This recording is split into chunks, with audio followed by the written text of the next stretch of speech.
It's 1 o'clock. Okay, we're gonna call our meeting to order.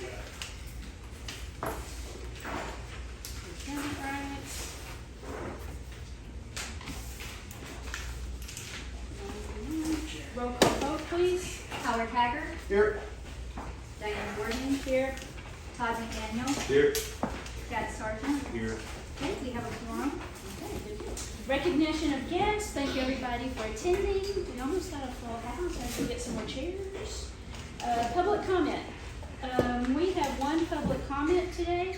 Todd Steele. Where's Todd? Right here. Okay, yep. He's gonna be speaking regarding item number 23 on the agenda, just so for everybody's edification. I'm gonna read it for you.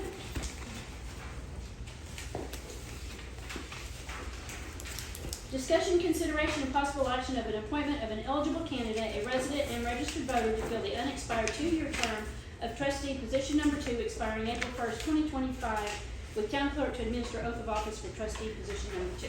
Todd, the floor is yours for 2 minutes. Do I go anywhere? Yeah, whatever makes you happy. So first of all, I want to apologize. I don't know a lot of the facts or details, but that's kind of the point of why I wanted to talk. So if I've got some facts or details wrong, it's just because I didn't have information. Everything I know is just by rumor.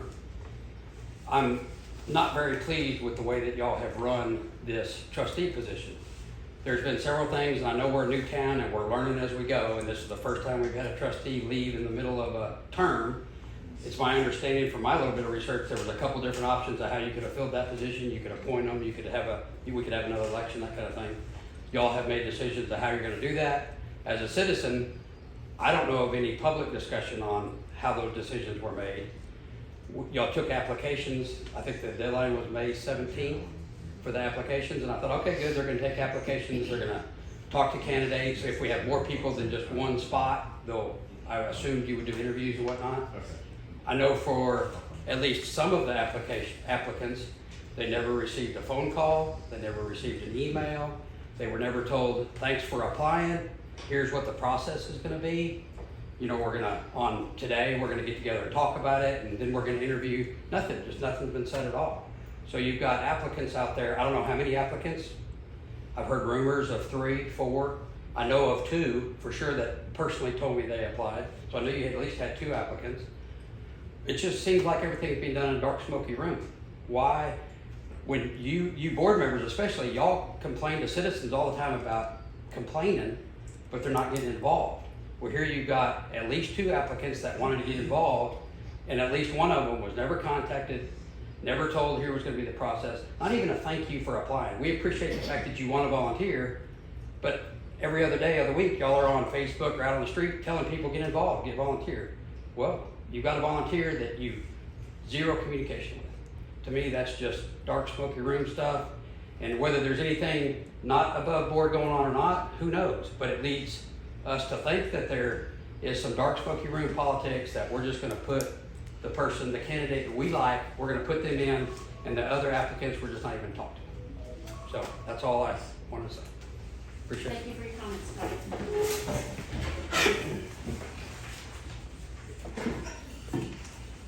Consent docket. The following items are considered routine by the Board of Trustees and will be enacted with one motion. Discussion desired on any item, that item will be removed from the consent docket and considered separately.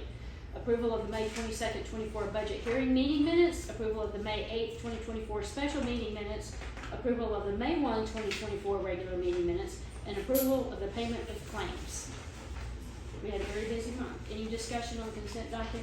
You all received that in your early packets. Hearing none, do we have a motion to accept the consent docket? I'll make a motion to accept the consent docket. Do we have a second? I'll second it. Sharon? Roll call vote, please.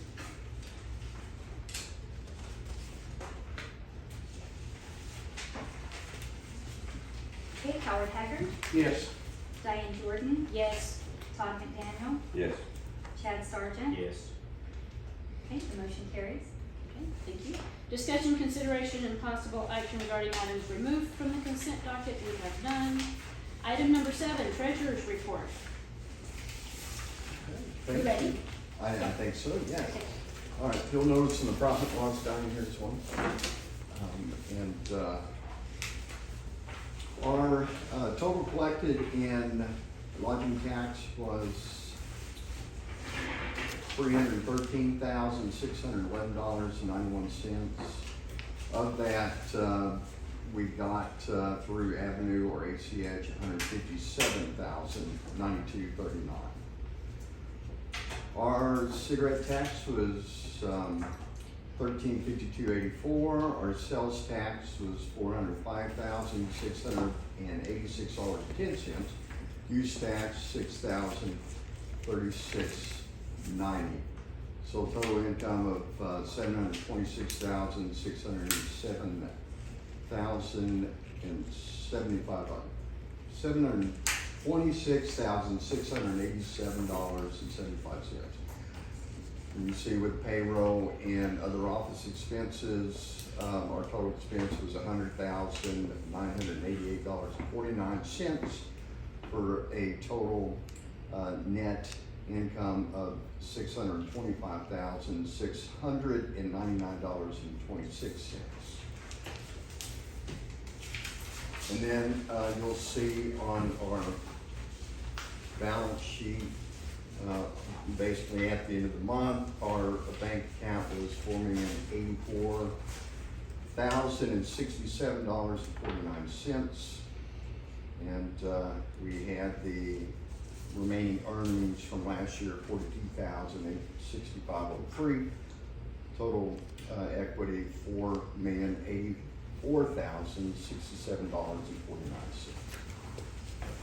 Great. One of the things to keep in mind is, these numbers are not routine yet. We have a lot of people catching up on sales or lodging tax, so we may have some extra deposits. So I wouldn't count on those as routine monthly income. Do we have a motion to accept the treasurer's report? I'll make a motion to accept the treasurer's report. Do we have a second? I'll second it. Roll call vote, please. Howard Haggard, Yes. Diane Jordan, Yes. Todd McDaniel, Yes. Chad Sargent. Yes. Okay, that motion carries. Okay. We have a town administrator, and he's here to give us his monthly report, discussion only. I'll get you after this. Okay. That's a lot of lines for one month's work. Yeah, to make the font smaller, put it in one page. All right, so for starters, still fielding calls and emails, complaints regarding Avenue Services. Had a meeting with them, notified them of all the complaints that we had logged over really since I started working here in March 1. I have a separate folder in my Outlook program that is dedicated to only complaints on behalf of Avenue, and I've brought that up to them. They're doing, everything that they can to try and fix the situation, but we've had a very stern conversation with them and what we're going to be moving forward. Avenue pushed out the SDR licensing module over this last weekend, and so we're putting a team together to figure out which ways we can best advertise that, so that way the property owners and property management firms know that the SDR license is available, what we're going to do about it, how you can go about applying to get one, what are the procedures for that. Let's see here. Moving forward, we've got a police department update. Kevin McCullough, he is the field representative manager, so he's a manager across the entire state for all the field reps. He is saying that he received notice last Friday on the 31st that our application for the police department has been approved, and that we should anticipate hearing the official approval from our local field representative, Bonnie, anytime soon. So I called up Bonnie, and she says that it goes to the assistant director, Ellie Mills, and she's not there today, so Ellie can't give us a specific date when we're going to get that approval, so it's all just kind of a hurry up and wait situation. However, whenever that official approval is done, they will drive down here, present us a letter of documentation, and it'll be like a big deal. We're planning on having like a little bit of a media day. We're inviting folks to come out and just kind of be in the area, inviting the newspaper, et cetera, so that way the community can see what's going on. As far as the deputy clerk and treasurer position goes, we began to review applications, and we're starting to make arrangements for interviews. Any of the board members, please contact me if you want to be involved with this process. I can share the applications with you. I can share with you when the interviews are going to occur. I'm actually going to go ahead and already starting to include you with any of the interviews that are scheduled. Same thing with the building code inspector. If you want to be involved with that position as well, please let me know. Contact me.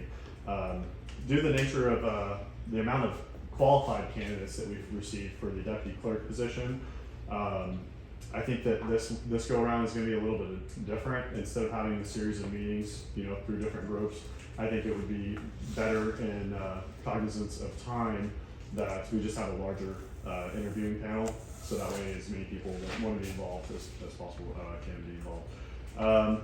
Let's see here. As far as updates on roads maintenance, the roads committee has agreed to recommend the following 3 roads: Lucian Sorrel Road, we've got Camp Ranch Road, we've got Pinion Road.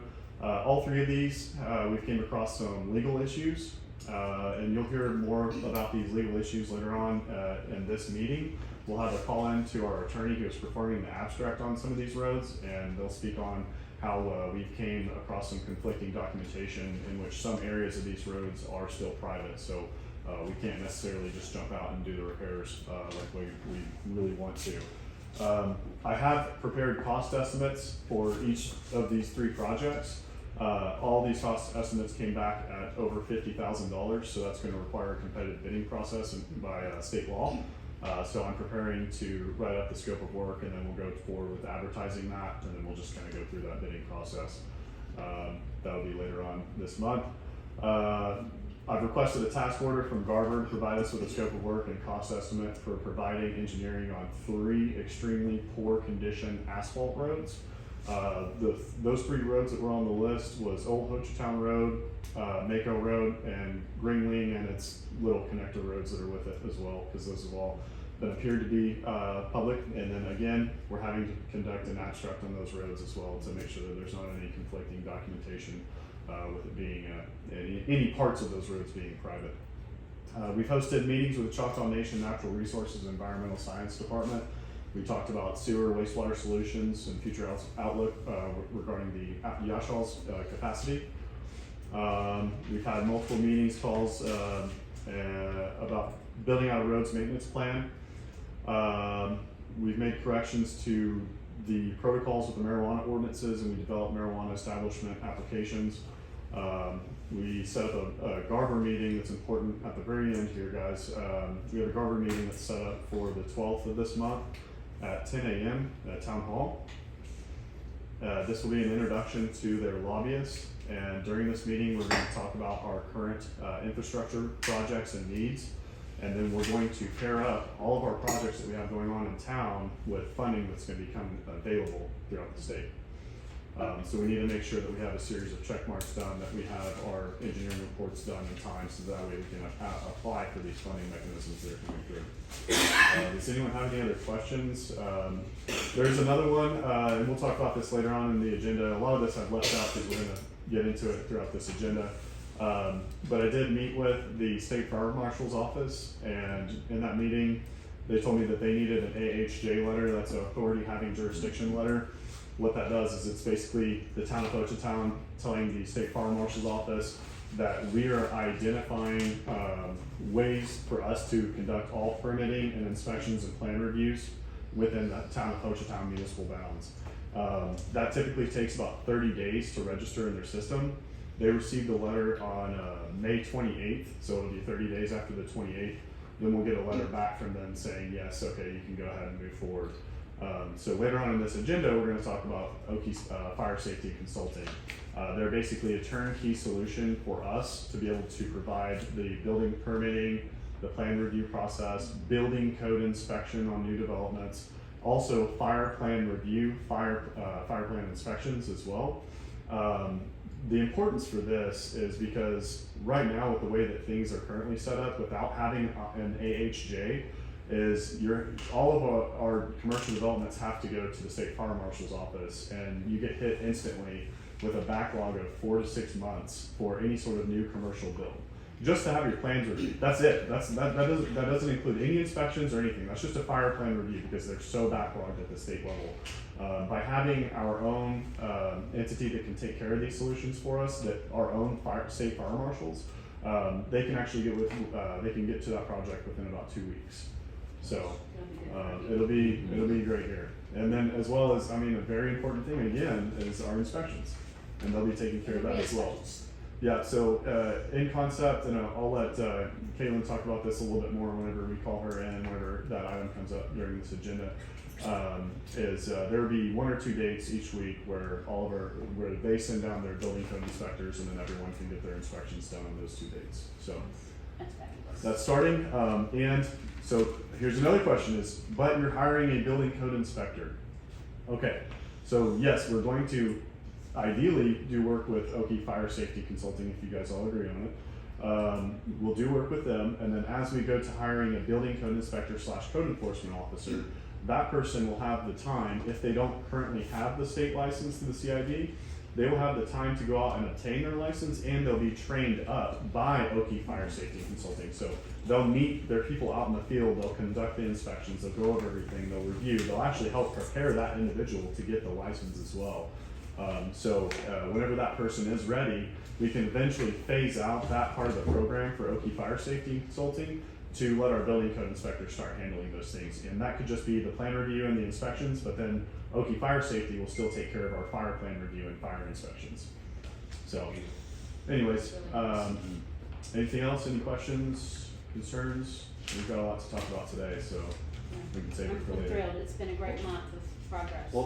Where did you, look into Oki Fire? At what point were they, referred to you, or did you look into Oki Fire and Safety? So there's 2 really well-known state fire marshals in Oklahoma. It's J.C. Carroll and Jonathan Strayhorn. And Jonathan Strayhorn I have worked with previously in other communities, and he's very responsive, and he is a part of Oki Fire Safety Consulting. He actually is the one that conducts their plan reviews, and we're very satisfied with his work. Very, very responsive. He works with the business owners. He actually recommends alternatives if there's a roadblock, and helps the business owners try to find ways around to, so everyone's happy and to meet state law requirements.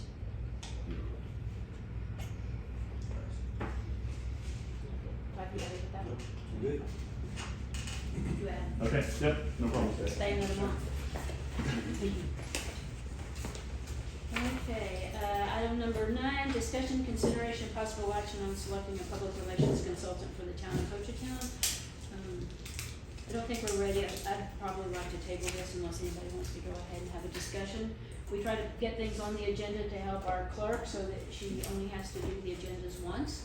And if we're not ready, it's easy to table, but it's really hard to dump it on her 2 days before to say, oh, by the way, add this. So sometimes you may see quite a bit of that as we try to get this routine of getting stuff on the agenda so that y'all know also what we want to be talking about, whether we're ready to or not. Does anybody want to discuss, or are we ready to table?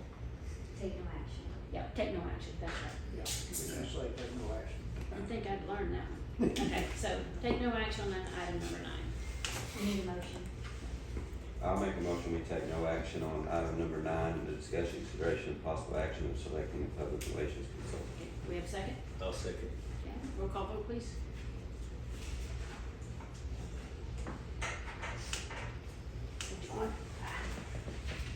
Howard Haggard, Yes. Diane Jordan, Yes. Todd McDaniel, Yes. Chad Sargent. Yes. Okay, that motion carries. Item number 10, discussion, consideration, possible action of entering into an agreement with Oki Safety Consulting LLC to provide building permitting, plan review, and inspection services for the town of Hochatown. You want to call him in, Adam? Yes. Okay. Adam, who are we calling?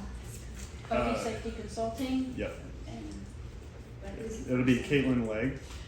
Caitlin Lang. Legg, Legg. let's make sure we get the phone number for that too, when we. Hey Caitlin, it's Adam at Hochatown. Are you ready to speak with the board? Okay, alright, I'm gonna put you on speakerphone, I'm gonna set you on the table. Okay, so, Hi Caitlin, thanks for joining us.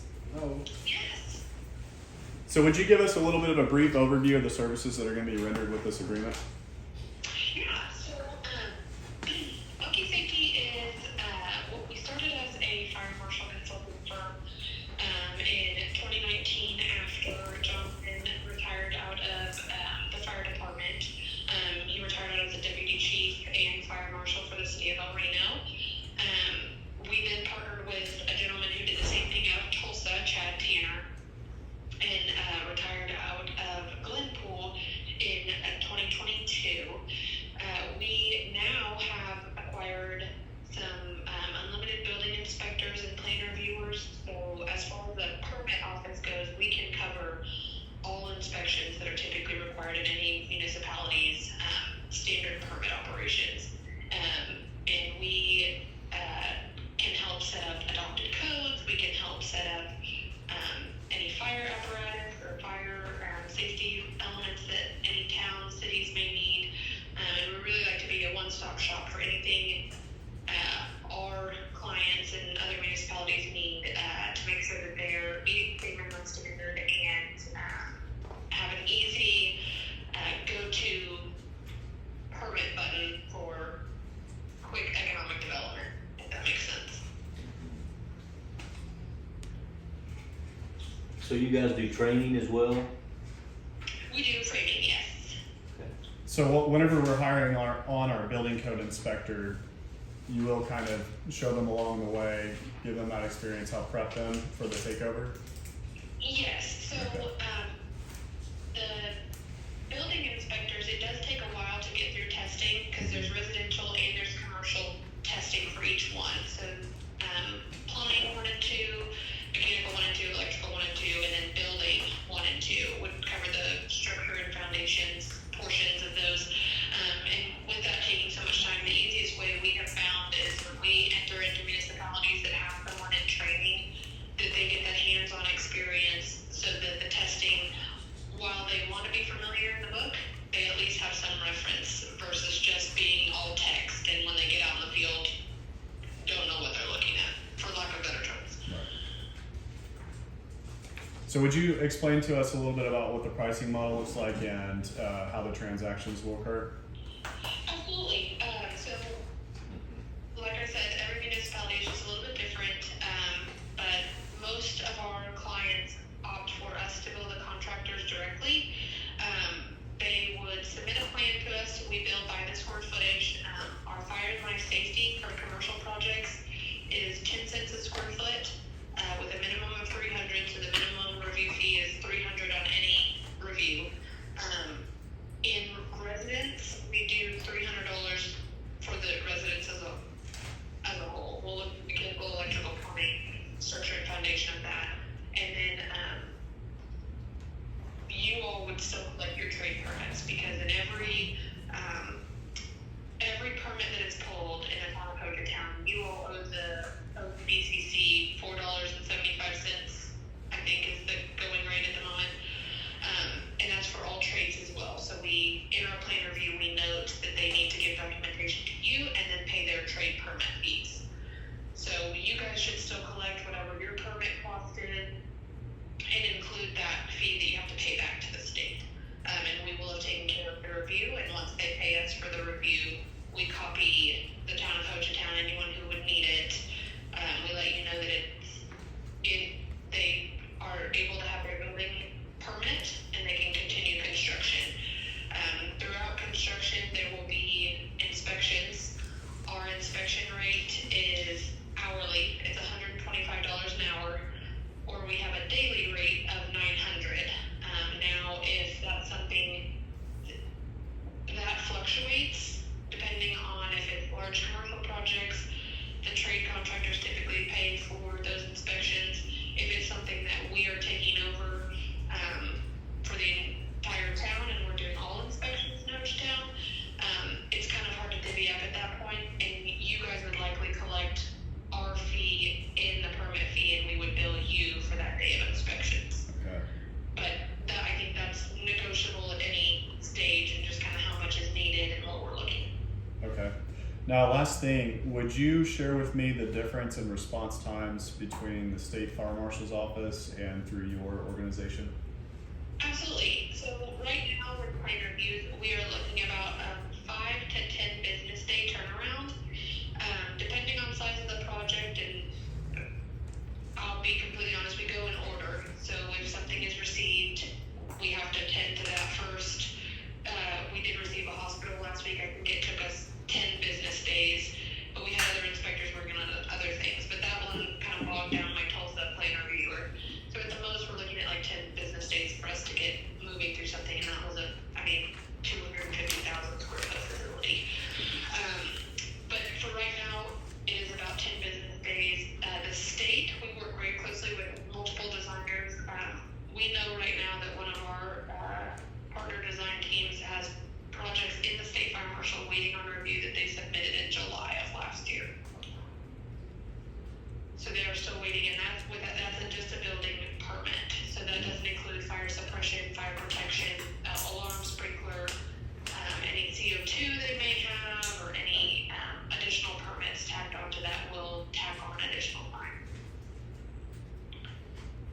Understood. Not that, We don't wanna be that town. yeah, we don't want that, We don't wanna be that town, we got delays already.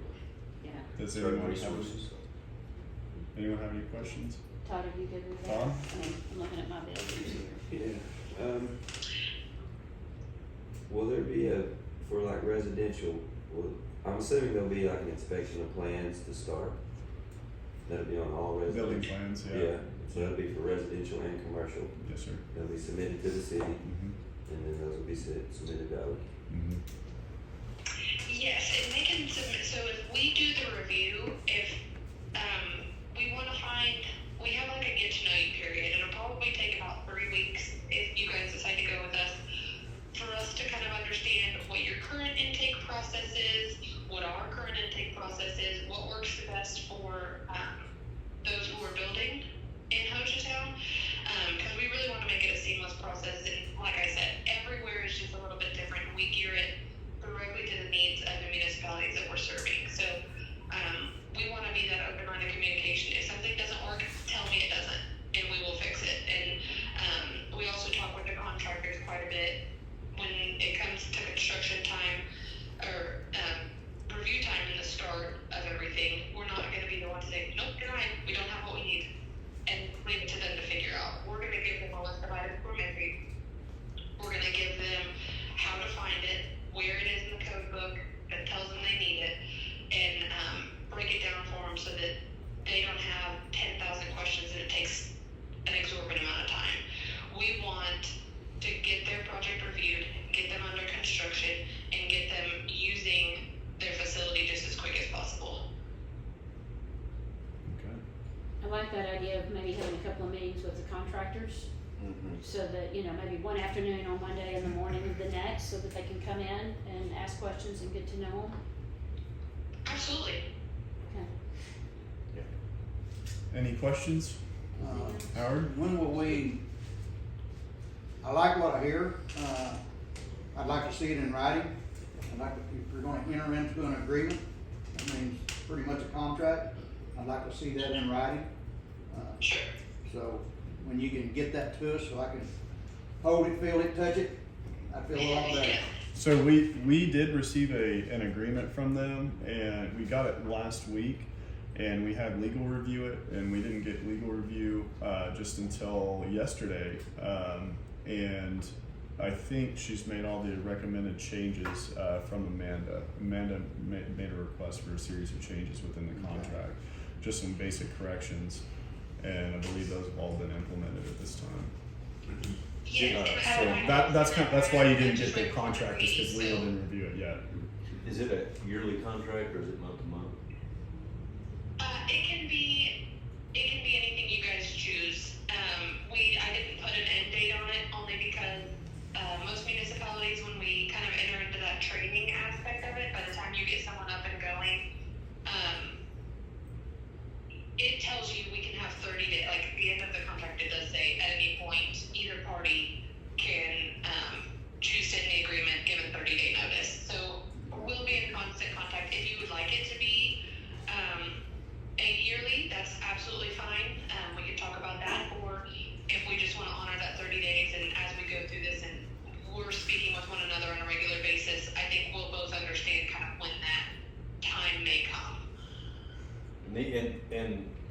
this may be assumed, but just to clarify. So a lot of these, well, I would say 100% of these fees would be paid by the contractor.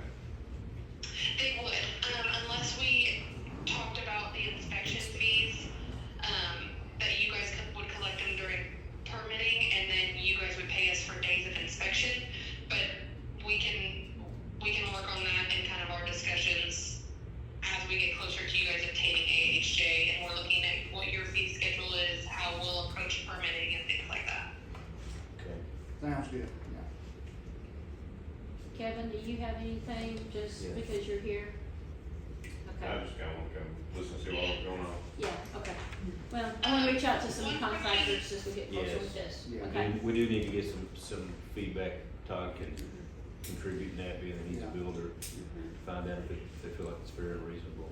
It's the reason I'd like to have that process in paper, so we can. We read looked it. at, I think if Yeah. we just do the, as approved by our attorney, Okay. because that's what we now, No, Mhm. okay? yeah, we can amend, sit right there, top of it. Okay.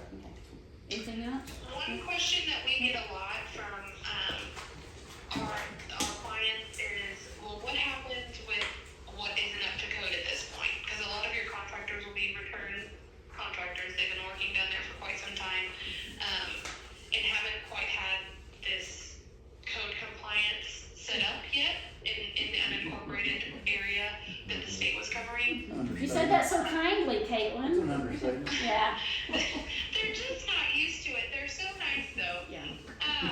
But we also help with kind of understanding that if something isn't to code, we're not there to go give you a red tag and lock your door and tell you you can't do it. We are going to tell you what you need to get to code, and then we could potentially talk about what you need to do and how long you have to do it. If that's something you guys are interested in, especially as it continues to grow down there, I think you'll find a lot more that the majority of your pushback when you start to instill building inspections and things like that will be like, well, I haven't done this. I've been doing this for 30 years and I've never done it. Yep. I'm not going to start today. But they have to. It is the state minimum standard. And we talked through that with them. And about 2 weeks after their first blow up, they're pretty well like, all right, I guess I got to call them, and it is done the right way. So you have the headaches, you know they're coming, but we have dealt with so many, and we want to work through it with them and keep everyone in business, keep everyone working in the right direction, while also ensuring that you guys are in compliance and that there's no liability on the town of Hochatown. Yes. That's the main I thing. think it's great. Good. Thank you for taking the time to talk to us today. Yes, Thank absolutely. you. If you guys have any questions, Adam has my number, and you guys can give me a shout. Okay, Thank you, ma'am, appreciate it. I'll talk to you soon. All right. I'll mention that that's some of the conversations I've been having with OMAG, and it's like, we're not here to shut anybody down over, square corners. But if it's a life and death, those things will need to be addressed. But if there's things that can be grandfathered in, then they would be. Well, those standards I think are important, and we've been, we've been working, builders have been working pretty freely up here for decades, and just like in the hospitality business, I mean, there's things I learned from inspectors 20+ years later, so Yeah. they can learn as well. Okay.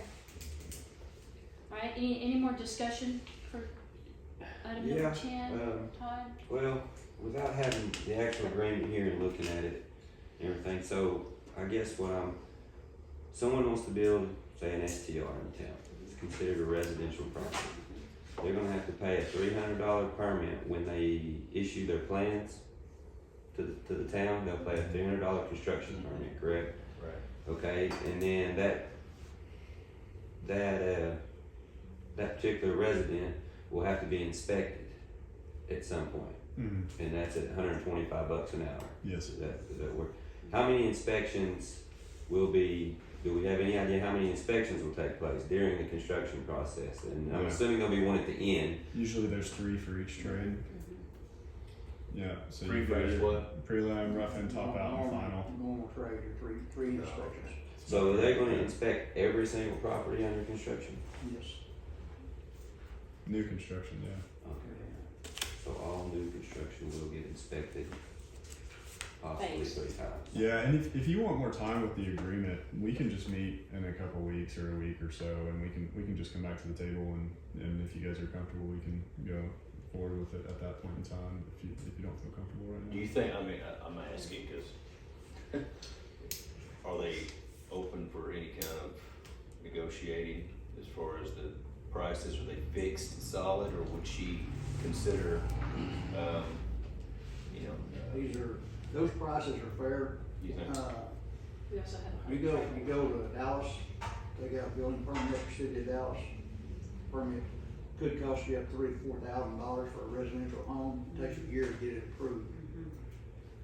So, yeah, and it costs big bucks to build in Dallas. It just does, but because you're paying for all those inspects. Okay. So these prices, not that. Feel like the truth, alright.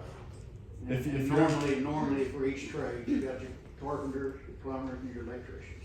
You got your 3 main ones, and that's your life safeties. That's the reason they require permits. So, A lot of remodels, yeah. Yeah. plus remodels. So, yeah, everything's getting more expensive every day. But if they know going in that they need to add that to their budget, that I'm gonna need to pay $1,000 in permit fees, they add it to their And all of that $800,000 is to project. guarantee that final product out there to that person that's gonna buy or own that personal home or own that business. Guarantees that this has met the minimum building standards. And you go out there and look at some of them now, and they do not meet minimum standards. So if you have someone who, let's just say we do this and you have someone that doesn't meet that, so what is the? So if they fail their inspection, Yeah. then they get charged a re-inspect fee, Yep. and the inspector has to go back out there and revisit it. Okay. So they get tagged. Sometimes the inspectors, they'll work with you. They'll just say, "Hey, come back and fix this, and I'll come back. It'll be okay," or whatever. But if it's something that's minuscule, but if it's a severe violation, and they're gonna tag you, and then they're gonna hit you with a re-inspect fee for it. Re-inspect fees in municipalities range from like $35 all the way up to $100 for a re-inspect fee in most cases. Right the first time. Mm-hmm, yeah, for sure. Alright. I'm not gonna retire.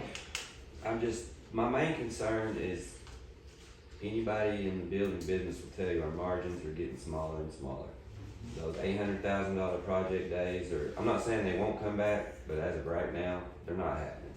The overhead in building is to the point where if you make any mistakes at all, you probably don't make much money on one. And so I know we have to have this. I understand that this is necessary. I just want us to be mindful of permits and fees and nickel and diamond these builders. And I don't say that just as a builder. As a builder, I know what the margins have fallen to. And when COVID was in and we were building these things at $210, $225 a square foot, your margins were good. It wasn't no big deal to spend an extra $1,000. But now in your margin, you've got 600 grand out there, you're hoping to make 50 grand now. That's just the way the market is right now. So as a board, I just want us to be mindful of all these extra fees that we're tacking on that weren't there before. And again, I recognize that we have to have this, and so that's really my concern. Hey Todd, would you be comfortable if you guys gave me a week to talk back and forth with them and see if we can negotiate on the pricing? Yeah. Are you guys comfortable with meeting in a week? I mean, And another idea is, are there some waivers that we can do, because we do have some tax money coming in? Yeah. Can we waive the first X amount, or a percent? I feel like, personally, before we roll this out as a done deal, yeah, we should discuss those things. And if we can offer any relief to the cost, yeah, because we're gonna get a lot of negative, like we are anytime we pass anything that costs money, we get negative feedback. If this is gonna be something that, here you are again, hitting us with fees. So if we could maybe sit down and discuss, like you said, those are some way we could do, rebates, some things like that. That way we roll it out with this. yeah. I think we would win the public over a little bit. Okay, yeah, let's, give me some time and let me work it over and then we can meet next week. And I don't think there's anything wrong with asking it and discussing Yeah. it, like you said, whether they discuss their rates, because a lot of times they might be willing to ramp up some sort of program with us, you Yeah. know, and give us an entry so we don't shock everyone. Like Yeah. Todd said, it is, the inflation has affected everybody, and they might be sensitive to that. That works for me just fine. I've already got new business that I'll need you guys to take a look at anyways. So if you guys are okay and open to a meeting in a week, I'll have more stuff to add to that agenda. So Well, and also just like on the That's STR, you know, we waived everything that, you know, we waived all those $300 fees before, you know, we could waive fees for X amount of time. It's true. So, Well, when you start waiving fees, now, are we asking or we're taking tax dollars now to pay the inspector to go inspect? Kind of defeats the purpose of having a town and having inspection. We may not waive. Well, maybe that's not necessarily what we do. Yeah. right, I'm just trying to think of a way to make things a little more palatable as people get used to new ideas. And there may not be anything palatable. If you wanna build something, it's gonna cost you $1,000 Yeah. at least. well, I don't know if it'll be 1,000, but Well, you know, yeah. Well, I mean, I understand, welcome to that, you know, things are gonna get more expensive, but we also don't wanna make it to where it's, non-inviolable. You know, we don't want the builder to go Yeah. 2 miles north of us just cause he can save, you know, a couple grand. We want him to continue to build in Hochatown and provide those STRs. And so I guess what I'm saying is as of right now, our service providing it's not any much better than what it is right outside. We're working on it. Right. I mean, I understand we're going to get there, but at this moment, being in city limits of Hochatown isn't that much better than being out of the city limits of Hochatown. So we got to kind of balance that out, and then I think we'll get less grief. Well, give me some time and we'll work on it. You wanna go ahead and table that? Yeah, no action, I guess. Okay, sure.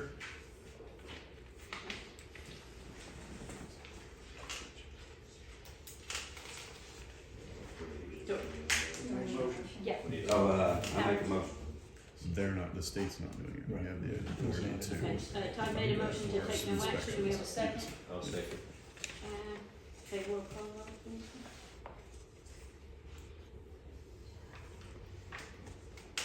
Okay, Howard Haggard, Yes.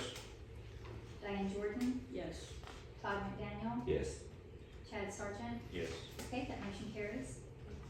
Discussion, consideration, and possible action to approve ordinance number 8, amending the Code of Ordinances, Title 1, Administration, Chapter 10, Municipal Court, Section 1-3, Section 1-10-3, Municipal Judge, to provide that the municipal judge shall be paid $250 per monthly court date, providing that any month requiring more than one court date shall require approval of the town administrator. Any discussion on getting the judges here? Forward progress. Forward progress, yep, okay, we have a motion to, Make Take a action. motion that we set the ordinance number 8 as written. okay, we have a motion by Howard. Do we have a second? I'll second it. By Todd, roll call vote please. Howard Haggard, Yes. Diane Jordan, Yes. Todd McDaniel, Yes. Chad Sargent. Yes. Okay, that motion carries. And item number 12 just tags with that, discussion, consideration, and possible action to approve the emergency clause of ordinance number 8, amending the Code of Ordinances, Title 1, Administration, Chapter 10, Municipal Court, Section 1-10-3, Municipal Judge, to provide that the municipal judge shall be paid $250 per monthly court date, providing that any month requiring more than one court date shall require the approval of the town administrator. Any discussion on the emergency clause? Hearing none, do we have a motion to accept? Make a I mean, to motion, we approve, accept, to approve. make a motion, we approve the emergency clause, ordinance number 8. Okay, I'll second it. second by Todd. Roll call vote, please. Howard Haggard, Yes. Diane Jordan, Yes. Todd McDaniel, Yes. Chad Sargent. Yes. Okay, that motion carries. Discussion, consideration, and possible action to appoint an interim municipal judge. Any discussion? Does anyone have a Okay. Todd? recommendation? Well, I recommend that we appoint Charles Ward as our interim judge. He's an attorney and he's Is with it? us already as a volunteer. Is he willing? Oh, if he's volunteer, we don't have to pay him. We hope to turn some of our Dang, I volunteers thought I was into paid gonna- positions. Thought I was gonna get away with that one. Charles has worked really hard for a Yes, lot he of has. months. Yes, he has. He meets the state requirements and is duly licensed to practice in the state of Oklahoma, so he meets the state requirements of serving as municipal judge, interim municipal judge. Until the official title. Absolutely. Okay, so do we have a motion to appoint Charles Ward as the interim municipal judge? Go ahead. You got it. I make a motion with appoint Charles as our interim judge. And I'll second. We have a motion by Howard, Is we have that a Charles second or by Tucker. Chad? What do you? We need your full legal name. Your full legal name. It'll be your honor. Chadwick. Charles Chadwick. It'll be your honor, Howard. And we already had a chat. I got it. It'll be your honor here in a few minutes. Now I got it. He always went by Chad, but now we had to learn to call him Charles, because we already Or had a your honor. You Chad. have to call him your honor now? Yeah, your honor. I don't know about that, Charles. Okay, we have a motion to moving appoint your forward. honor. We have a second by Todd to appoint your honor. Can we have a roll call vote, please? Howard Haggard, Yes. Diane Jordan, Yes. Todd McDaniel, Yes. Chad Sargent. Yes. Motion carries, your honor.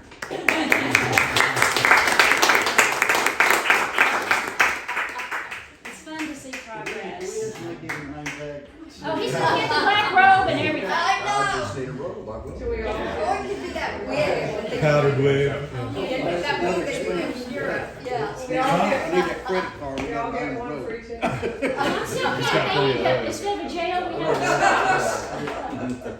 Play favoritism. My wife just got used to calling me treasurer, so now. She'll enjoy your honor. That can be rough at home. You have to get that duty pay from home, from life. All right, item number 14, discussion, consideration, and possible action to approve ordinance number 9, amending the Code of Ordinances, Title I, Administration, Chapter 9, specific town officials, Section 1-9-3, the town attorney, to provide for the creation of a municipal court prosecutor position which may be filled by the town attorney or another attorney appointed by the Board of Trustees, to provide that the municipal court prosecutor shall be responsible for representing the town in all criminal proceedings arising under the Code of Ordinances. So this ordinance was necessary to have an amendment done to it because the way it currently stands is that the municipal attorney shall serve as the municipal prosecutor, and you guys don't want to be paying Liz to drive down here every single month just to do basic traffic court, really. I mean, it would, the cost would be extraneous. So someone local, a little bit more reasonable, and then also the next one to follow is setting up and established parameters for pay. So that's kind of the reason why this change came about. And they also get the big bucks for this job too. But, so, we need to be able to approve the ordinance number 9 amendment. So, any more discussion on that? You got a prosecutor? This is, we had to amend our, Yeah, because it said the town attorney, which is Liz. Right. Well, you So don't want to come down now here. the board can appoint another And now we can have attorney somebody to just serve do as prosecutor criminal. for our court here. For our court, Yeah, yeah. for a municipal court. Any more discussion on understanding that? Is it paid more than? Are we gonna That'd have, be the same as a judge. It's just 250 flat. Might have the wrong job. And that's for the whole day, it's not for an hour, by the way. Which some cities do 240 an hour, but no, it's for the whole day for us. what you said, dotted line. I'd rather be a fire inspector. We'll see how this goes. Dug it. We'll see how it goes a couple of rounds. We may have some more amendments coming soon, but, I mean, we're learning. This is the first time we've ever had a court. We've ever had the judge. So will we initiate pursuit of a judge, or do we put or is it an application process? Or? Yeah, we can go forward with that. Charles will just be serving as interim for a while until we can get an official placeholder set. Okay. And then we can facilitate that however the board feels. Okay. didn't we, This is kind of like police department. We gotta have it set up before we can hire a police chief. Well, we gotta set up our courts and our curatorial positions before we can put somebody in those. Haven't we created the position of city attorney? Not Yes. criminal, Oh, okay, that was for just municipal. municipal. Yeah. Yeah, it says the So- municipal attorney shall serve as the prosecuting attorney for court hearings, so this changes so that the board can appoint. Okay, what about Chris?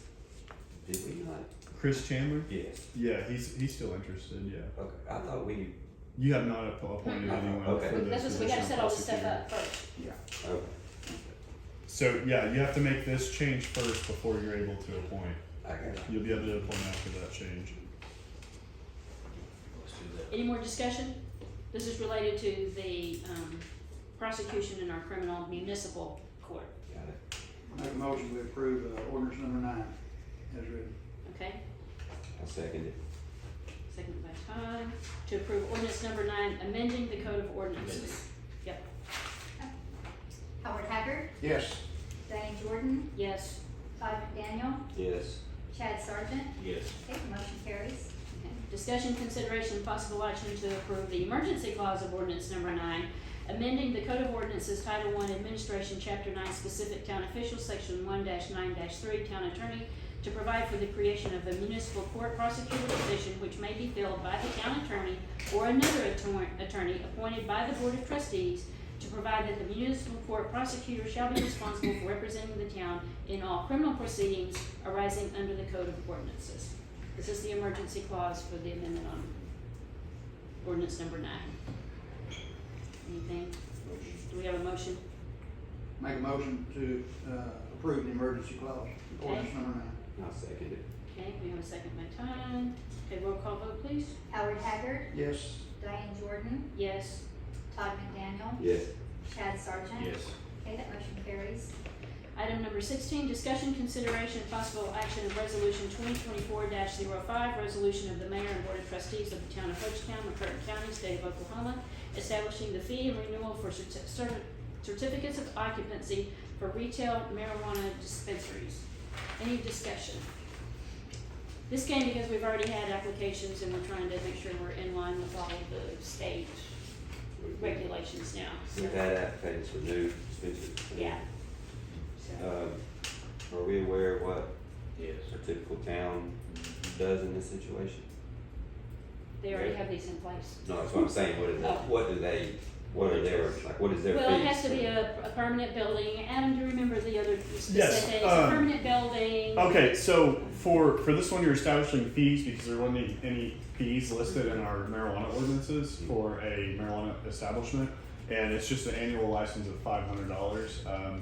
Other cities charge anywhere between $500 and $1,000. Goldsby, it was $615 a year for a dispensary. And we don't allow any other marijuana oriented businesses other than dispensaries in Hochatown. So no growers, no processors, no research, and no, gosh, what was the other one? There's research, growing, medical, I think that was it, so.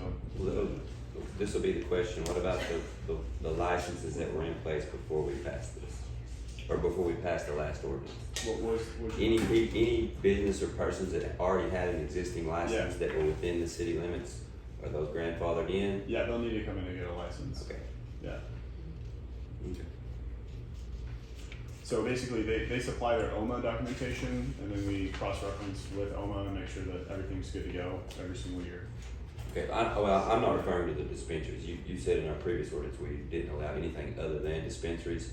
What about people that had licensing prior to us passing these ordinances beforehand? I don't think Oh, we have yeah. any growers. Well, I know there's at least one, because I know him, it's not me, but I know him. And so. You're more of a You're researcher. gonna need to come in and talk to us. I'm in R&D, anyway. But I do know that they had a processing license before these ordinances. So they were asking me, well, what do I do? So. Well, that'll be a question for Liz.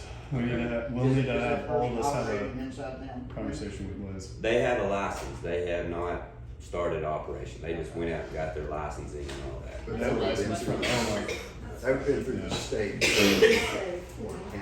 Like, not. Yeah, they haven't done anything for the city, but what I'm saying is, County property. according to our ordinance, we don't allow anything other than this, and they're not a dispensary, they are a processor is what they're wanting, that's what they're wanting to do, and they held off out of the fear of that, something they can't. Can I ask a question? Yeah, I mean, Well, I'm on the I'm zoning gonna board. recognize Chandler. I'm on the zoning board in Brokenville. One regret that's had is allowing so many.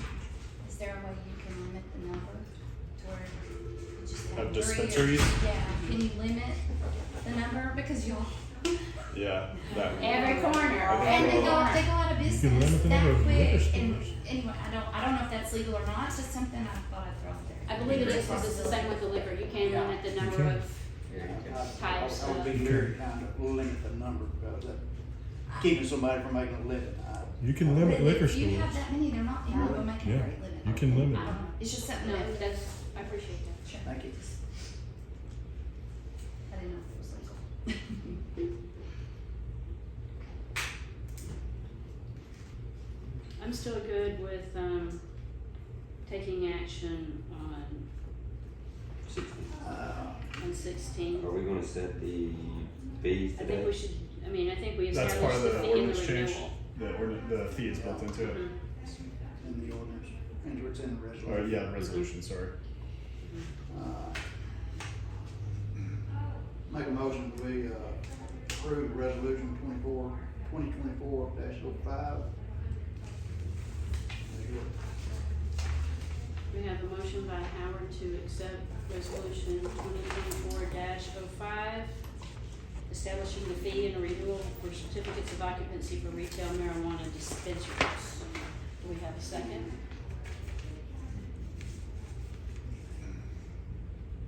I'll second it.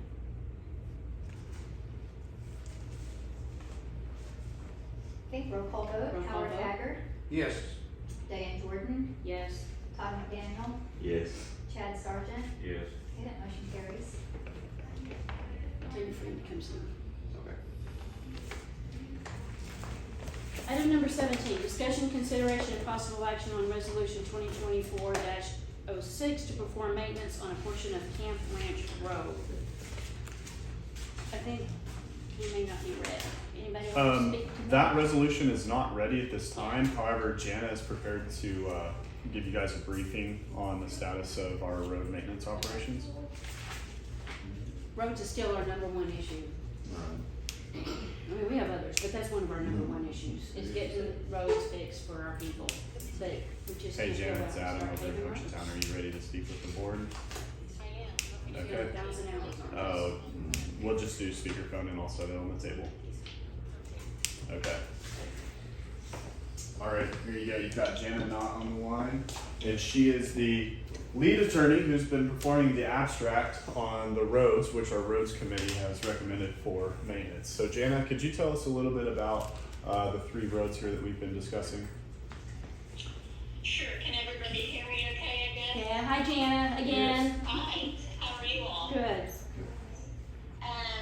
Okay, so as Adam mentioned, my firm is helping you all with compiling the data and records to help move forward on maintenance of some of the roads in and around town.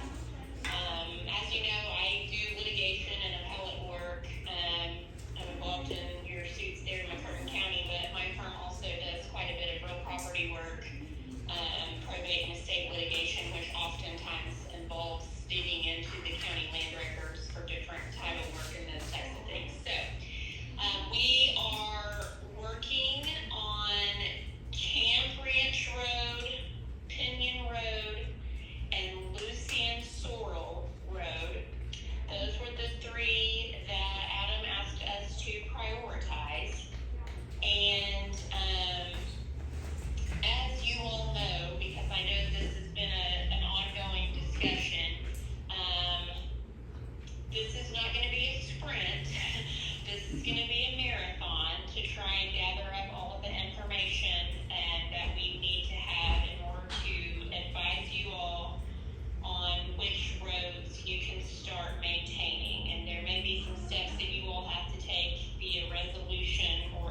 is actually recorded in the county land records for a lot of those subdivisions. And there were accompanying documents for most of those that dedicated to the public an easement over all of the roads within that subdivision. Now, so that will help us as far as not having to get individual lot owners. However, even with those documents, we've hit some snags because the magic language hasn't been included in some of those documents. So that brings me to Camp Ranch Road. We believe that with a little bit more legwork over the next 2 weeks or so, we can get a resolution ready for you all to sign that would allow the town to maintain this portion of Camp Ranch Road, which it would be what sits just west of Sugar Pine Loop, and as you go west all the way to what I think is called Hickory Trail. So that would be the first portion of Camp Ranch Road that we would feel comfortable with you all maintaining, and we'll present a resolution for that. We are also working to locate the landowners who are just off of, correct me if I'm wrong, Adam, on the number 259, Highway 259, going west until you get to Hoka Life Trail. So it's less than a handful of owners. If we can locate them, get them to sign a public easement that we can record in the land records, then we will have a portion right off the highway all the way through to Hoka Hickory Trail. So I hope that makes sense. It's kind of hard to imagine without a map right there in front of you, but that's about half, I think, of what Adam had tasked us with trying to figure out if we could start maintenance on. So we're making good progress with that one. We've been able to get in touch with the original developer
I've got a question. Jana, this is Todd. Okay, on, you said earlier about how most of the plats filed, the roadways are already platted as easements. Does that, So let me explain, what the holdup is on that. There are unrecorded plats that are filed that show, the roads in those subdivisions, but unless there is a separately filed document or the plats include certain language, saying that these roads within the subdivisions are dedicated to public use, then they do not create public easements. And so that's what we're finding, is that even though some of these plats are recorded, and some of them even have separately filed dedications, they don't all include the correct language in order for us to be able to say we have a public easement already. okay, as far as future plats that are to be filed in the future, can you get us the language that needs to be on those plats that we Public can roads. give to the developers? Dedication. And, Yeah. and then that way they've done it correctly. Yes, I will send an example to Adam that, we have in our files, on some of the ones that were filed correctly. There was 3 or 4 along Camp Ranch Road that were done correctly, but there was one which we're currently working on that we don't see that language anywhere. So yes, I will give that to him and highlight the language that we need to see in there that we feel comfortable. And I just want to be clear too that this is not just a project that I'm working on. I have 3 other lawyers in my office that are reviewing these documents as needed, and making sure we have plenty of eyes on them to see if there's any way forward without having to do additional legwork. And we just don't feel comfortable if it doesn't have that language in it, giving a public easement for the roads. Okay, and this may be just piling on my same question, but okay, say a plat filed today. I know that the commissioners would always have us put a note on the plat stating that they are not responsible for road maintenance. What if on that same plat there was an additional note put in that the filers of that plat give the city of Hochatown permission to maintain roads located within the roadway easements? Sure, so that I think is an option for newly filed plats, but what I want to make sure and that we do on the front end, and Adam can probably talk you through this a little bit more, is that if we are going to maintain those roads on the front end, we, in my opinion, need to be comfortable that they are built correctly, and that, the plats are reviewed on the front end before they're filed of record. And so some type of, and I haven't dug into the ordinances that you all have and whether you have a process for this, but at the least, and I can visit with Liz about it, at the least we would need a resolution of some kind in addition to the plat saying the city's going to maintain it. We need a resolution approving the final plat, and indicating whether or not we have reviewed the roads the way that they're built. We agree with that. That's how cities typically approve roads that they maintain, is when the plat's filed, the engineers go and review how everything is built, and they sign off on it before the city agrees to maintain the roads. We don't have a street department either, y'all.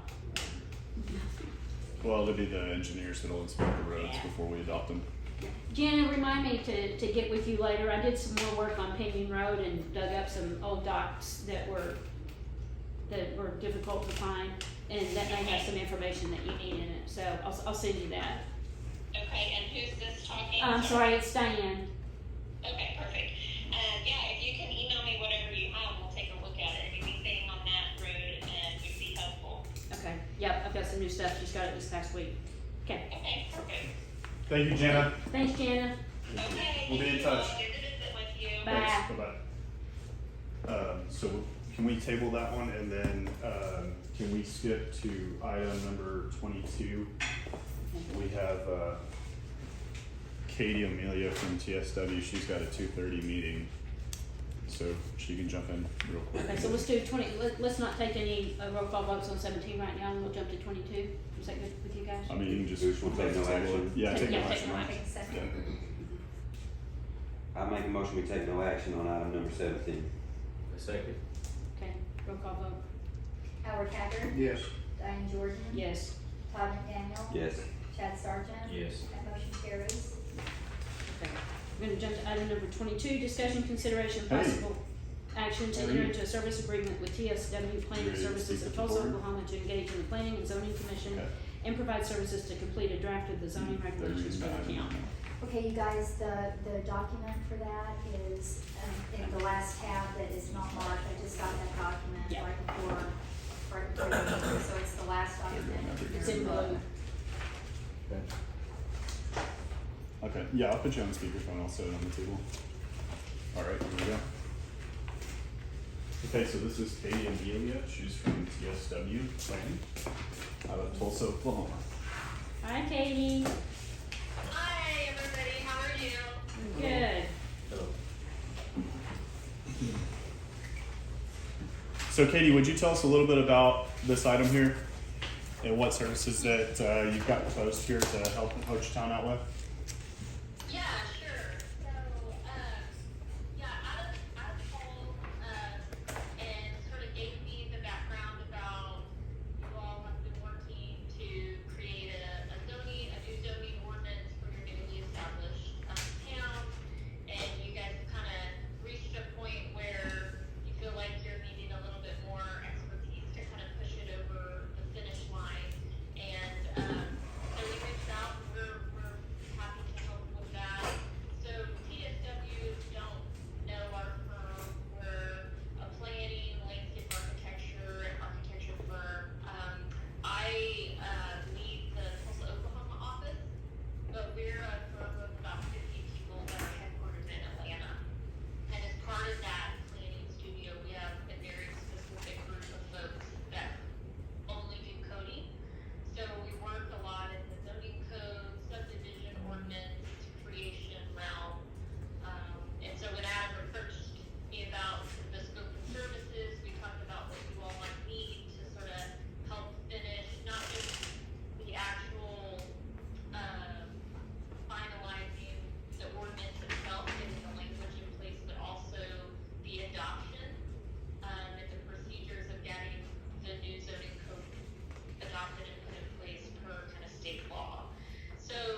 question on section 5 on the fees.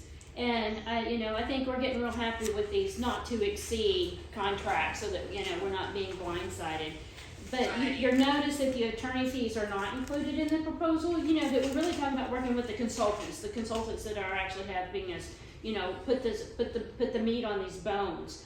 Can you just share with me a little bit about what you think those attorney fees are? Yeah, so that's a great question. Because I had to put this proposal together pretty quickly, I don't have their portion of work spelled out in this proposal. So we work, I personally work with a land use attorney here out of the Tulsa area. His name is Lou Reynolds. They're land use attorneys. They do this sort of every day, and we worked with them before. I honestly don't know what their hourly rate is. I can give you and get you that information. I just don't have it in front of me at the moment. But really, they play a pretty small role in what we're doing. And there's two ways we can and have worked with them in the past. We can either they can be a sub-consultant to us, under, this contract where, basically billing is kind of running through our TSW contract.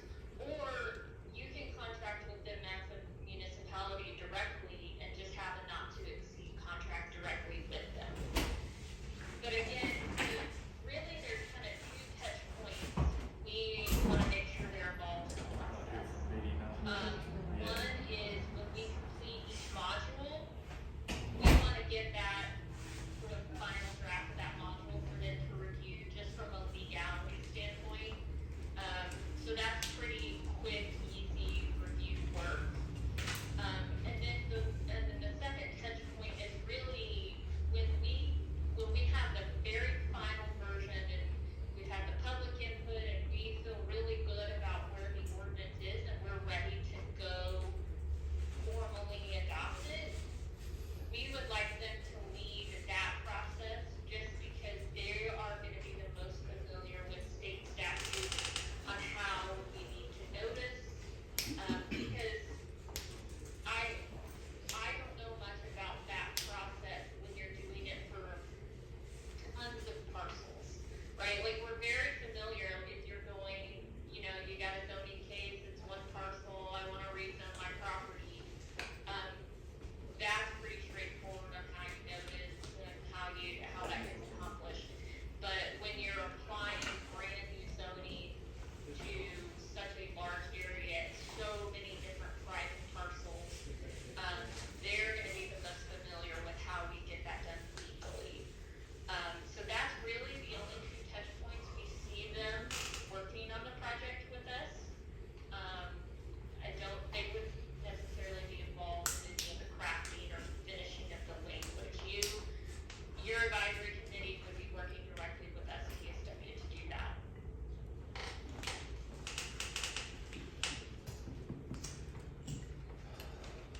I have some concerns of not knowing what the attorney fees are gonna be. Do you have any problem with us using our own attorney, either a municipal attorney or another attorney that we have contracts with? If, their involvement is a small portion and they are competent, of course, in the matters? Do you have any problem with us using our own attorney? Is that a question for me? Or Yes, ma'am. Yes, ma'am. Sorry. Sorry you couldn't see us. Yeah, no, I don't. That's 100% up to you all. I mean, we'll work with whoever you want us to work with. I just know that the attorney that I worked with out here in Tulsa, I just have a working relationship with him. I know that he knows what he's doing, but it's you all's project. You're the client. You make the decisions about who you want to work with. So we're happy to coordinate with whomever. Okay. Any more questions for Katie? Not for me. Let her go and we'll discuss. Yes. Yeah, okay. Good. Thank you, Katie. Thank you, Ted. Adam will get back with you. Yeah, we'll be in touch. I'll talk to you soon.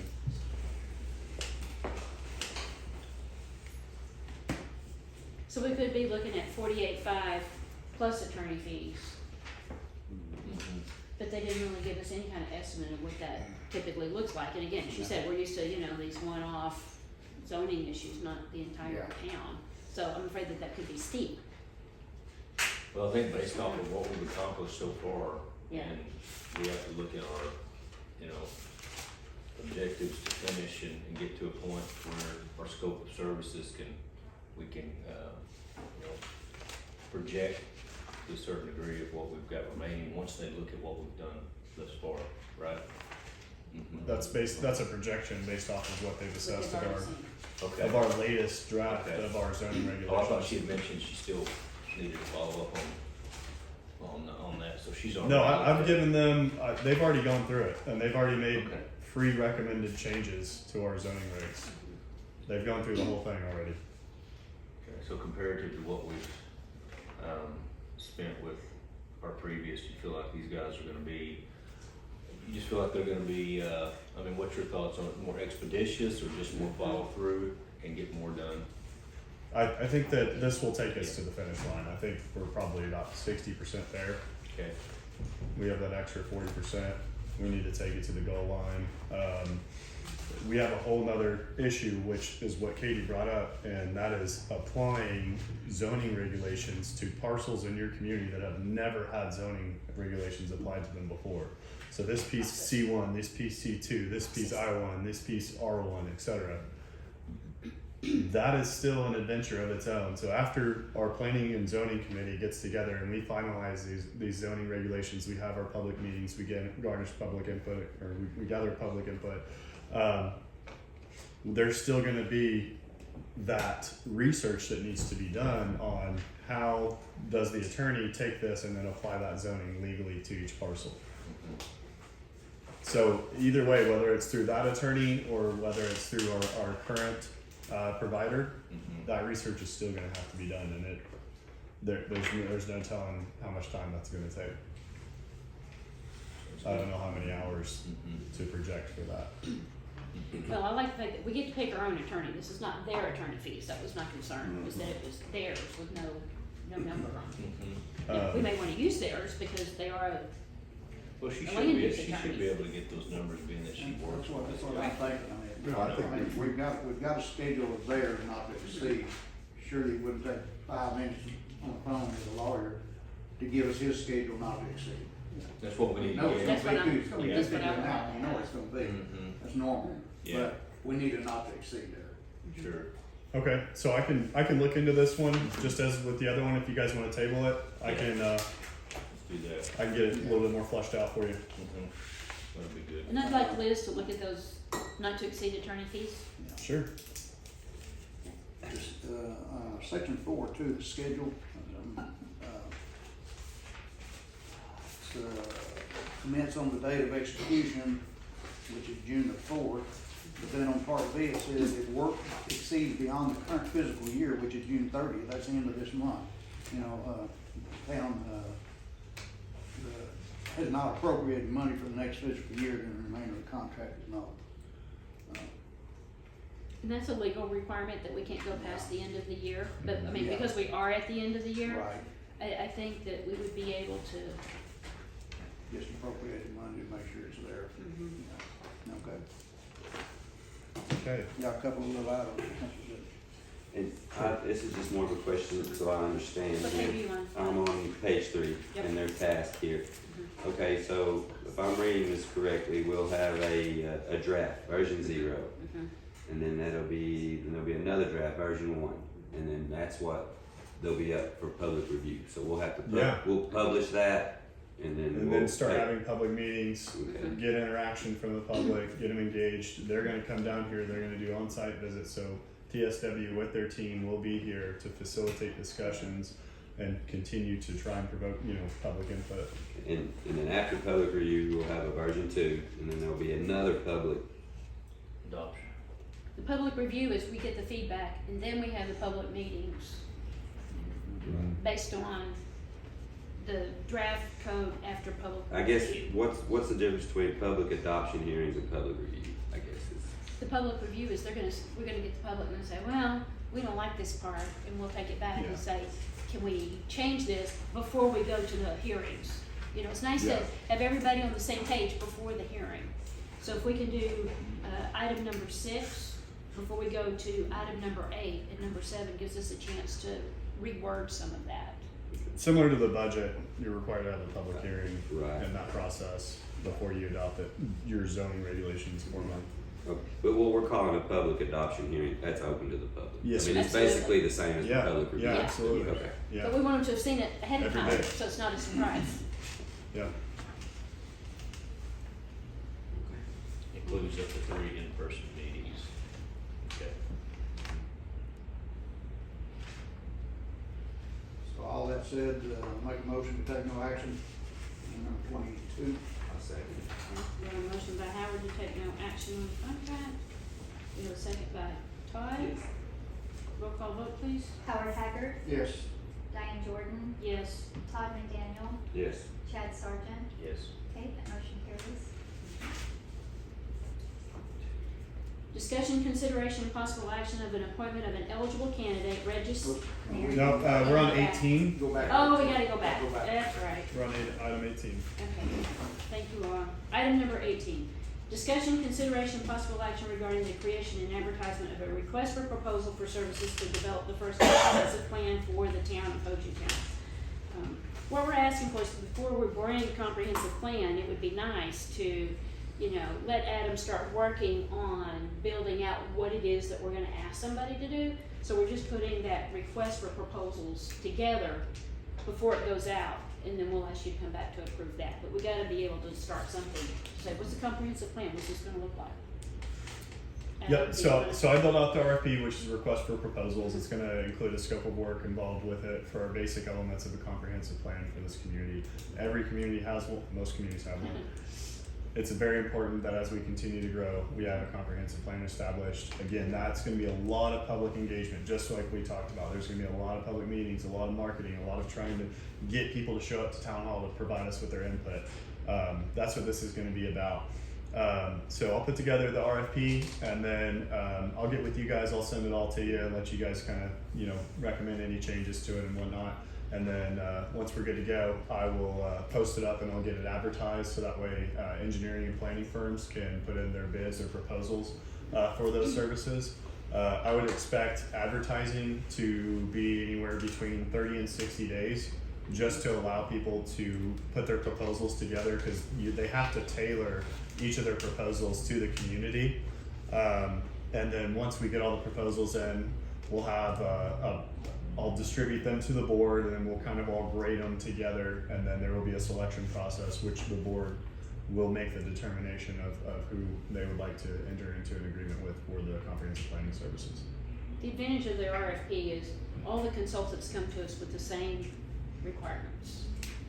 And they're gonna talk about their experiences, their qualifications, past projects. They're gonna talk about who their subs may or may not be, and then also it's gonna have pricing in there. So you're gonna have an upfront pricing for exactly what you're gonna get. Good with it. You wanna have to go to work? Yeah, I'm just trying to process the advantage of this entity of they're doing they're gonna basically take everything that we've done up to this point, correct? Well, terms of what? we haven't done a comprehensive plan, but we have been working on We have that 12-round circle out there with all those goals on Right. Yeah. it. Established. So Part of it. part of it is you'll create a steering committee and that can be anywhere between 8 to 16 people within their community and they all get together and then they're kind of the ones that are champions for the comprehensive plan and trying to get people involved with the process. And yes, it's going to take all of the goals and objectives that you've lined out for the infrastructure of this community, for transportation, for water, for wastewater, for planning and zoning, for future land use, for areas of this community, possible annexation or de-annexation, what the core values are of the community, what the history is of this community, what we believe in, what we want to preserve, what ecosystems or pieces of nature we want to preserve or highlight. other integrations. How do we want to work with the tribe, and what relationship will that look like in the future for this community? I mean, that's just scraping the surface of what a comprehensive plan So is. it's like a business plan, basically. Oh, absolutely. Okay. Yeah. And so your planning and zoning committee actually has to have a comprehensive plan because that's what they base a lot of their decisions on. So whenever you have someone coming up to you for either a lot split or a rezone to a different zoning designation, your planning and zoning commission will lean back to that comprehensive plan to identify and say, okay, is this exactly what our community has in our vision for the future? Like, does this landfill go good right next to these series of cabins? Okay, let's take a look at the future land use map. Oh, okay, this zones it out, so know that this is not a good fit for our community in this area. So that's just kind of an example, but yes, your planning and zoning committee, they will need a future land use map, and they will need a comprehensive plan to help guide them to make these decisions for your community. And then this is something we also need for a lot of grants to apply for. Yeah, kind of- absolutely. I say it's good. What a memory. Did you forget? I'll make a motion that we, Create and advertise. create and advertise a RFP for services developed first comprehensive plan for the town of Hochatown. Okay, we have a motion by Todd, do we have a second? A second. Chad, may we have a roll call vote, please? Howard Haggard, Yes. Diane Jordan, Yes. Todd McDaniel, Yes. Chad Sargent. Yes. Okay, that motion carries. Okay, item number 19, discussion, consideration, and possible action to create a government relations committee. I think we also want to take no action. I don't think we're ready to do that, but it was good to get it on the agenda in case we were ready. But it was a scramble at the end Yeah. I agree. of the session, okay? Yeah, it's good to talk about it, we'll talk about it. Mhm. I make a motion, we take no action Okay, on, item number 19. okay. A second. Second by Chad, roll call vote. Howard Haggard, Yes. Diane Jordan, Yes. Todd McDaniel, Yes. Chad Sargent. Yes. We had a lot of great conversations this past week, but we'll bring you something when we have more. Okay, item number 20, discussion, consideration, possible action of appointing members to the Government Relations Committee. I think the same thing, I don't think we're ready. Do we have a motion to, I make a motion, we take no action on Okay. item 20. Todd's made a motion that we take no action. Do we have a second? A second. Chad, roll call vote, please. Howard Haggard, Yes. Diane Jordan, Yes. Todd McDaniel, Yes. Chad Sargent. Yes. Okay, the motion carries. Obviously, these all ran together. Item number 21, discussion, consideration, and possible action to approve a contract proposal for government relations services. Any discussion? Do we have a motion to take no action? I'll make a motion, we take no action on item 21. Okay, we have a motion by Todd. Do we have a second? A second. By Chad, roll call vote, please. Howard Haggard, Yes. Diane Jordan, Yes. Todd McDaniel, Yes. Chad Sargent. Yes. Okay, motion carries. Okay, we took care of item number 22, so Katie could move on to her next meeting. Okay, item number 23, discussion and consideration of possible action of an appointment of an eligible candidate, resident and registered voter to fill the unexpired 2-year term of trustee position number 2, expiring on April the 1st, 2025. A town clerk to administer the oath of office for trustee position number 2. Do we have any discussion? Everybody received the applicant files? Do we have a motion? Well, we've got a, just to, I'm sure everyone's clear that this is a finishing position for the remainder of the 2-year term, so. It's an interim appointment. It's just an interim, so it will expire, Before it goes to it'll have to vote. be, we'll have to have another vote in April 25, of Mhm. course. So, that position will last, how many months is that, We're like at 9. 8, Yeah. 9 months, so. You know, and I'll just say this, you know, based off of the feedback we got earlier from Todd, which I respect Todd, I think what Todd had to say is, you know, is true to a certain extent. I think we vetted all the candidates that were, you know, that applied, and, you know, we have that option to make that decision amongst ourselves. And so, you know, we had I think when we ran for these positions at the church, we had, 4 or 5 minutes to speak. And we weren't vetted or interviewed by anyone.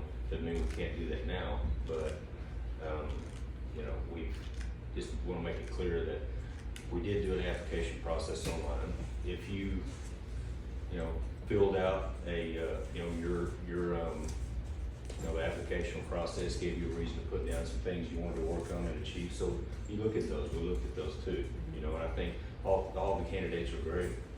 And so I just wanna say that, what decision we make will be a decision that we feel like collectively is, in our best interest, but I think all the candidates are great. Do we have a motion to appoint a candidate? And based on what, Chad just said, we all did look at them. I personally talked to two of the candidates myself, so there was some discussion. Based on that, I would like to make a motion to appoint Ms. Walters as our next trustee to fulfill the position. We have a motion to appoint Brenda Walters to the interim position of trustee position number 2.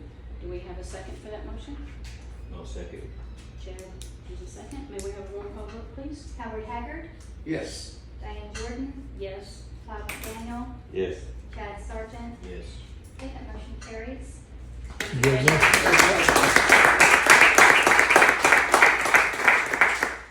There'll be another opportunity in April for anybody else that wants to come sit at the table. We need an oath of office as well for that. Yes. Yes. She just needs to sign it, and she can have her do that after the meeting. She can do it right You have to now. put your hand up. She can sit in for the rest of the meeting. She say after the meeting. Yeah, she can do it after the meeting. Yeah, that's when we sign all of the documents. Okay, all right. Any new business, any matter not known or which could not have been reasonably foreseen prior to the timing of the posting of the agenda? You said you had new business. I don't know. You said you had new business at the start of the meeting, didn't you? Oh, I guess I misunderstood. Okay. That would come up in the Any new business? We got a lot accomplished this Letterhead month. for the PC? Letterhead? Except the kiosk. Can we, What's how do you wanna, how should we structure that? I need written permission from Hochatown that we would accept the kiosk from the Forest Heritage Center to be moved to this location. There we go. That was So new what? business. We found out about it There's yesterday. a computer that they're not using. We'd like to have it. It's more than a computer, Howard. It's a interface for the public to be able to look at maps, get information about the town. Nice. It doesn't work with the Forest Heritage Forest Center Heritage because Center they have a lobby. landline and they're only using Wi-Fi there, but we have a landline here. And there's no cost involved. Really no cost. No, Versus the no cost that really have cost. just the labor moving it would be the only thing, so. Yeah, we got Is boys. that the one that They said they'll move? through the tourism authority? Yeah. even better. So we, add that as our new business to accept the kiosk. Is that gonna be from ICG, who does that, or from Forest Heritage? So I- MCTA. From MCTA. Yeah, ICG provided it, but it's MCTA's property. Okay, so do we have a motion to accept the kiosk from the McCurtain County Tourism Authority for the town's use in public relations and marketing and advertising? Make that motion. Howard makes a motion that we accept the kiosk. Do we have a second? I'll second it. Chad will second that. Maybe you have a roll call vote, please? I'm sorry. No, are you ready? No. No, Okay. I'm not. Okay. So could you tell me what the motion is? Yes, we, under new business, we would like to accept a kiosk from the MCTA I'll send you that. for use in marketing, public relations, and advertising at no cost. And who is the motion? Oh, the motion was made by Howard, And second? by Chad. Okay, I'm ready now. Love speed. Teamwork, yep. Okay, roll call vote, please. Howard Haggard, Yes. Diane Jordan, Yes. Todd McDaniel, Yes. Chad Sargent. Yes. Okay, the motion carries. Skip and Shelley, are you going to follow up with that? Yes. Okay. Thank you. Thank y'all. Let us know when you need muscle, I'm here to help. Okay. And y'all laughing. Okay. Discussion, consideration, and possible action to adjourn. I make the motion, we adjourn. Okay, Todd, was that Todd? Made a motion to adjourn, do we have a second? I'll say that. Good. Howard, second. May I have a roll call vote, please? Howard Haggard. Yes. Diane Jordan. Yes. Kathy Daniel. Yes. Chad Sargent. Motion carries. No one carries. And I've got my 246. I feel like I'm teaching school when those kids are ready to go and they start Yeah. putting it in. Everybody's